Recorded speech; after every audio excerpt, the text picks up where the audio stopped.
दोस्तों नमस्कार, युग का इंसाफ न्यूज लाइव चैनल पर मैं हूं जया शेट्टी। आप सभी का स्वागत करती हूं हमारे चैनल पर। लगातार खबरें देखने के लिए हमारे चैनल को सब्सक्राइब, लाइक एवं शेयर जरूर करें। आइए रुक करते हैं आज की खबर पर। कोरोना महामारी के बाद उत्पन्न हुई ब्लैक फंगस की बीमारी हमारे लिए एक चुनौती है। इस चुनौती से निपटने के लिए मध्य प्रदेश सरकार दृढ़ संकल्पित है। समाज सेवी संस्थान दानदाता और जन सेवा से राधा स्वामी सत्संग न्यास परिसर में स्थित माहिल्या कोविड-19 ब्लैक फंगस के इलाज के लिए कोविड-19 शुरू किया गया है, जिसमें 600 बेड की व्यवस्था की गई है। रेजिडेंसी कोठी में प्रदेश के जल संसाधन मंत्री और इंदौर के प्रभारी मंत्री तुलसी सिलावट ने यह जानकारी एक पत्रकार वार्ता में दी। उन्होंने कहा कि कोरोना वायरस के बाद एक बड़ी चुनौती के रूप में ब्लैक फंगस की बीमारी से सरकार काफी चिंतित है। इस चुनौती से निपटने के लिए सेंटर शुरू किया गया है, जिसमें 100 मरीजों के नाक, कान, गले की जांच कर पीड़ित मरीजों को परामर्श दिया जाएगा।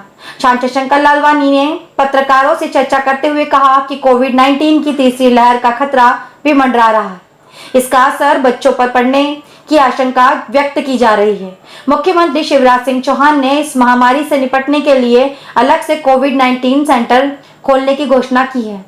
इसका ध्यान रखते हुए हमने राधा स्वामी सत्संग न्यास परिसर में स्थित माहिल्या कोविड-19 सेंटर में बच्चों को भर्ती कराने की व्यवस्था की गई है, जिसमें बच्चों के मनोरंजन की व्यवस्था भी रहेगी तथा बच्चों के परिवारों का एक सदस्य भी उनके साथ रुकने की व्यवस्था रहेगी। सांसद लालवानी ने कहा कि कोरोना की तीसरी लहर से निपटने के लिए प्रशासनिक स्तर पर क्या तैयारियां की जा सकती है, इस पर भी विचार किया जा रहा है। ये राधा स्वामी सत्संग न्यास स्थित माँ अहिल्या कोविड केयर सेंटर पिछले एक माह से संचालित किया जा रहा था। आप सबको पता है ये राष्ट्र का दूसरे नंबर का कोविड केयर सेंटर था, मध्य प्रदेश में प्रथम। ये मुख्यमंत्री का संकल्प था, मुख्यमंत्री का विश्वास था। इस दिशा में मात्र 6 दिन में 600 बेड का बना और अगले 600 बेड मात्र 3 दिन में। और ये सब के सब इंदौर की जो एक तासीर है, इंदौर जो भी काम करती है अद्भुत करती है। उनके जन सहयोग से एक एक व्यक्ति जो इसमें कुछ कर सकता था, सब उनके सहयोग से समाज सेवी, उद्योगपति, समाज के वरिष्ठ लोगों ने इसमें सहयोग दिया। आप सबको याद है कि ये एक माह संचालित है। अभी तक लगभग 2500 मरीज ठीक होकर राधा स्वामी सत्संग स्वस्थ होकर गए हैं। और आपको मालूम है कि कोविड से ठीक हुए मरीजों में नई चुनौती,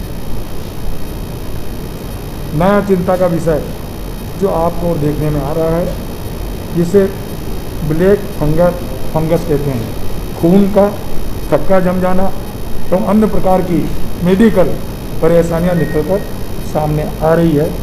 ऐसी मरीजों को स्वास्थ्य का आकलन कर निदान के लिए सम्माननीय मुख्यमंत्री का संकल्प है, उनके निर्देश है कि राधा स्वामी सत्संग न्यास स्थित में माँ Ahilya post covid care centre इसी परिसर में प्रारंभ हम करने जा रहे हैं। इसी परिसर में हम प्रारंभ करने शुरुआत में 100 मरीज प्रतिदिन आकर संपूर्ण स्वास्थ्य परीक्षण कर सकेंगे तथा सारी जांचें चिकित्सक परामर्श 100% निःशुल्क किया जाएगा। जैसे ENT, नाक, कान, गले के साथ साथ सभी जांचें यहाँ पर हो सकेगी, जिनकी निजी अस्पतालों में 10 से 15 हज़ार रुपये का खर्च आता था। अनुमति यह निःशुल्क रहेगी। मंत्री जी ने पूरा प्रस्ताव रखा है और जिस प्रकार माननीय मुख्यमंत्री जी ने घोषणा की थी कोविड सेंटर खुलना चाहिए, क्योंकि ये बहुत ज़रूरी है।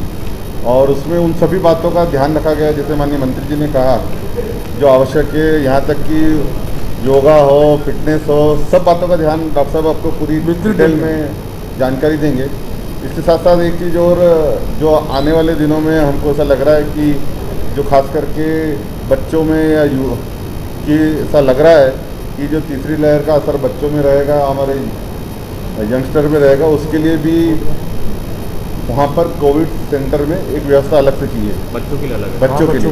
ये वो कि आने वाले दिनों में अगर कोई लक्षण आते हैं और ख़ास करके उन परिवारों में जो बस्ती में रहने की समस्या है तो उनके लिए भी 100 बेड का अभी अलग से बच्चों का अगर कोई ऐसे सिम्टम मिलते हैं तो उनको रखने की व्यवस्था रहेगी। उसमें हमने विशेष बात ये ध्यान में रखी है कि उन बच्चों के साथ उनके परिवार का एक सदस्य, माता हो, पिता हो या जो भी हो, वो भी वहाँ उनके साथ रह सकता है, उसकी भी व्यवस्था वहाँ की है। बाकी हम उस पूरे जोन को ऐसा क्रिएट कर रहे हैं ताकि बच्चों का इंटरेस्ट बना रहे, खेलकूद की चीज़ें, दूसरी चीज़ें, गेम्स वगैरह हैं, वो सब चीज़ें हम वहाँ रख रहे हैं ताकि बच्चों की रुचि रहे। और आने वाले दिनों में ये तो हो गया राधा स्वामी सत्संग के लिए। हमने आज भी माननीय मंत्री जी की अध्यक्षता में डॉक्टर के साथ बैठे थे और आने वाले दिनों में प्रशासनिक स्तर पर सरकारी हॉस्पिटल में क्या क्या व्यवस्था होनी चाहिए उसके स्पष्ट निर्देश दे दिए गए हैं। मुझे लगता है कि आने वाली जो तीसरी वेव के बारे में बच्चों के ऊपर जो बता रहे हैं उसकी चिंता मध्य प्रदेश सरकार और इंदौर का जिला प्रशासन हम खुद जनप्रतिनिधि कर रहे हैं और मुझे लगता है हम सब इसमें कामयाब होंगे। विस्तार में समझने की ज़रूरत होगी। हम अभी वो ब्लैक फंगस की समस्या की चर्चा से जूझ रहे हैं और चूंकि समस्या बड़ी है इसलिए चर्चा भी ज़्यादा है। लेकिन कोविड पेशेंट्स में अब दुनिया भर में ये देखने में समझ में आ रहा है कि 4-5 प्रमुख चुनौतियां हैं जो सब में निकल कर आ रही हैं। एक तो फंगस है जिसको लेकर हमने अभी चर्चा करी से। दूसरा, कोविड के पेशेंट्स जो ठीक हो चुके हैं कोविड से वो नए डायबिटीज़ के रूप में प्रेजेंट कर रहे हैं। उनको पहले डायबिटीज़ नहीं था लेकिन अब वो डायबिटीज़ से ग्रसित पाए जा रहे हैं क्योंकि ऐसा माना जा रहा है कि उस पर भी कुछ नुकसान पहुँचा रहा है। आप सबने वो घटनाएं सुनी होंगी कि 2 हफ्ते बाद अचानक रात में मरीज की मृत्यु हो गई। 24 साल 28 साल का लड़का था क्योंकि खून के थक्के जमते हैं और वो खून के थक्के जाकर शरीर में जगह जगह जाते हैं। दवाइयों का बड़ी मात्रा चली है, रेमडेसिविर और अन्य प्रकार की दवाइयाँ जिसमें कि लिवर किडनी पर भी कुछ प्रभाव हो सकता है, ये भी है। और चूंकि कोविड फेफड़ों की बीमारी थी इसलिए फेफड़ों में जो कमी है या फेफड़ों की जो रिकवरी है वो तेज़ नहीं हो पाई, इस कारण उनमें भी समस्या बनी थी। दुनिया भर में जो स्टैंडर्ड ऑफ केयर है उसके अनुसार हम पोस्ट कोविड केयर सेंटर्स की अब चर्चा कर रहे हैं। ये सारी बीमारियां, अभी ब्लैक फंगस को लेकर आप सब ने बहुत सारे प्रश्न पूछे, इंजेक्शन और अन्य चीज़ों को लेकर, लेकिन ये सारी बीमारियां ऐसी हैं कि जिनको अगर हम समय पर पकड़ सकते हैं तो हम इंटरवेंशन करके इससे होने वाला नुकसान और हानि को बहुत बहुत बहुत मात्रा तक 80-90% तक घटा सकते हैं। फंगस को लेकर भी ये विषय है कि अगर आप साइनस की एंडोस्कोपी मतलब नाक की दूरबीन से जांच अगर आप शुरू करें और अगर आप अर्ली पकड़ लें तो बिना इन महंगे इंजेक्शनों के भी काफ़ी मात्रा में डिजीज़ को कंट्रोल किया जा सकता है। ऐसा ही पोस्ट कोविड केयर सेंटर जो माहिल्या post covid care centre screening rehabilitation and recovery centre है, ये उस परिसर में प्रारंभ होगा। आज से इसके रजिस्ट्रेशन प्रारंभ हो जाएंगे और कल से शुरुआती दौर में प्रतिदिन 100 मरीज वहाँ एडमिट होंगे। एडमिशन का मतलब ये 4 से 6 घंटे की प्रक्रिया है, जैसे डे केयर में होता है। सुबह मरीज आएगा, अपने सारे परीक्षण कराकर वहाँ से चला जाए। मरीज के आने के बाद जो सामान्य चीज़ें हैं जैसे योग, चेस्ट की फिजियोथेरेपी, उसकी एक्सरसाइजेज, डाइट वाइट, ये तो सब होगी ही सही। हर मरीज का एक ब्लड इन्वेस्टिगेशन होगा, खून की जांच होगी, जिस खून की जांच में उसके डायबिटीज़ होने की संभावना तो नहीं है और थक्के जमने की शुरुआत तो नहीं हो रही है, इसे पकड़ने की कोशिश करेंगे। हर मरीज का ईसीजी और इको की जांच होगी कि फेफड़ों पर कोई संक्रमण के प्रभाव के कारण आगे जान का खतरा तो उसमें नहीं पैदा हो सकता है, इसलिए सारे मरीज का वहाँ ईसीजी और इको की जाँच कराई जाएगी। पैर की सोनोग्राफी या कलर डॉपलर जिसको कहते हैं, वो कलर डॉपलर की जांच होगी। यही एकमात्र तरीका है जो थक्के को जमने की संभावना को जल्दी पकड़ सकता है। 100% में नहीं, लेकिन इसकी एक्यूरेसी काफ़ी होती है। तो डीबीटी के लिए जो डॉपलर की जांच जो होती है वो डॉपलर की जांच कराई जाएगी। और हर मरीज की, ये बड़ा विषय है, अभी के समय में हर मरीज की साइनस की एंडोस्कोपी भी वहाँ पर निःशुल्क होगी, जिसमें कि हम फंगस जल्दी पकड़ने की कोशिश करेंगे और कोशिश करेंगे कि सर्जरी के माध्यम से या कम दवाई की डोज के माध्यम से उनका इलाज किया जा सके। जो रजिस्ट्रेशन की प्रक्रिया है, एक ऑनलाइन डिटेल अभी जारी हो जाएगी जिससे लोग ऑनलाइन अप्लाई कर सकेंगे। जो कॉल सेंटर का नंबर अभी तक चल रहा था जो एडमिशन के लिए था, वहाँ पर अपनी इंक्वायरी कर सकते हैं, लेकिन थोड़ा प्रोएक्टिव होने की इसमें ज़रूरत है। हमको ये पहचानना पड़ेगा कि कौन से मरीज खतरे में ज़्यादा हैं। तो जो डायबिटीज़ वाले आईसीयू से जो ठीक होकर आए हैं, इस प्रकार के मरीजों में खतरा ज़्यादा है, तो एक कॉलिंग की प्रक्रिया कल से शुरू कराई है। 1200 फ़ोन प्रतिदिन, वहाँ से मरीजों को सीधा फ़ोन लगा के उनकी आज की स्थिति एक क्वेश्चनर भरवाया जा रहा है। उसके आधार पर जिन मरीजों की प्रायोरिटी ज़्यादा होगी उनको कोशिश करेंगे कि अर्ली प्रायोरिटी दी जाए। सभी प्रकार के डॉक्टर्स, संसाधन, सोनोग्राफी की मशीन, एंडोस्कोपी की मशीन, ईसीजी और इको के सारे इंस्ट्रूमेंट्स, वो सब अब वहाँ पर उपलब्ध हैं। ये सारी जाँचें एक ही छत के नीचे विशेषज्ञों द्वारा की जाएगी। अब मान लीजिए इसमें कोई फंगस का शुरुआती चिन्ह मिलता है तो वहाँ सर्जरी तो नहीं की जा सकती, लेकिन उसे जल्दी पकड़कर उचित जगह रेफ़र किया जा सकता है। जैसा अभी जानकारी दी महाराजा यशवंतराव हॉस्पिटल में, अरबिंदो में और अन्य जगहों पर जहाँ सरकारी तंत्र से इलाज हो रहा है वो हो रहा है, उधर रेफ़र किया जाएगा। खून का थक्का वगैरह है तो वहीं पर विशेषज्ञ बैठकर उसके लिए जो दवाई शुरू करनी है वो शुरू करेगा। जो मरीज स्वेच्छा से प्राइवेट हॉस्पिटल जाना चाहते हैं उनके लिए भी जल्दी हम बीमारी पकड़कर दे पाएंगे कि क्या है क्या नहीं है। प्रधानमंत्री जी ने भी जैसा अभी 2 दिन 3 दिन पहले कहा, मुख्यमंत्री जी भी लगातार कह रहे हैं और दुनिया भर की साइंटिफिक कम्युनिटी कह रही है कि पोस्ट कोविड और पोस्ट ट्रीटमेंट न जाने हम, ये आज तो आप फंगस की चर्चा कर रहे हैं, हो सकता है हम कुछ और चीज़ों को देखें। एक चर्चा है कि फंगस की दवाई लंबे समय देंगे तो शायद किडनी के पेशेंट्स बनते जाएंगे ये सब के सब। तो आवश्यक है कि हम स्क्रीन करें, जल्दी पकड़ें और जल्दी इलाज करें।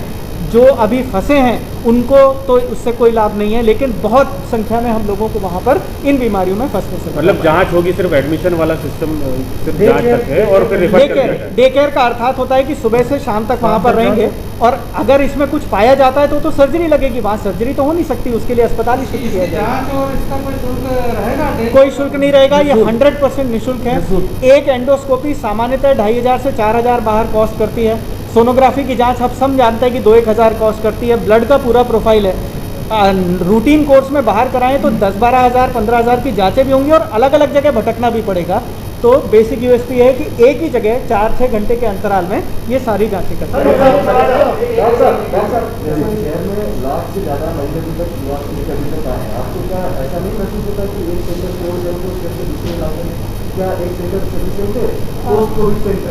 मैं थोड़ा 1 लाख से ज़्यादा कोविड आया इस दौरान में पॉजिटिव पेशेंट मिले हैं, उनकी स्क्रीनिंग करने के लिए पोस्ट कोविड सेंटर में एक सेंटर से काम चल जाएगा कि ऐसे आपको लगता है एक सेंटर और होना चाहिए? देखिए, कहीं ना कहीं हमने इसमें एक पब्लिक प्राइवेट पार्टनरशिप का मॉडल लाना ही पड़ेगा।